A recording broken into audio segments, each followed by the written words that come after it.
ભરૂચના કંથારિયા ગામ નજીક ટ્રિપલ અકસ્માતની ઘટના બની હતી। આ અકસ્માતની ઘટનામાં મોપેડ ચાલક યુવકનું ઘટના સ્થળે મોત નીપજ્યું છે। મળતી માહિતી મુજબ ભોલાવ સ્થિત ડેરા તલાવડી વિસ્તારમાં રહેતા અજય ગોવિંદ રાઠોડ પોતાની પત્ની સોનલ રાઠોડ અને સાસુ શારદા સંજય રાઠોડ સાથે રિક્ષા લઈને ભોલાવથી દેરોલ તરફ જઈ રહ્યા હતા।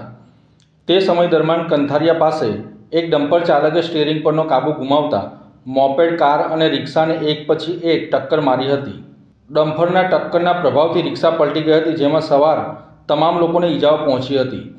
અકસ્માત બાદ 108ને એમ્બ્યુલન્સ મારફતે ભરૂચ સિવિલ હોસ્પિટલમાં દર્દીઓને સારવાર અર્થે ખસેડવામાં આવ્યા હતા। આ અકસ્માતમાં મોપેડ ચાલક અરુણ અરવિંદભાઈ રાઠોડને ગંભીર ઈજાઓ થતાં તેમનું ઘટના સ્થળે જ મોત નીપજ્યું હતું અને તેઓને મૃત જાહેર કરવામાં આવ્યા હતા। અકસ્માત સર્જી ડમ્પર ચાલક સ્થળ પરથી ફરાર થઈ ગયો હતો।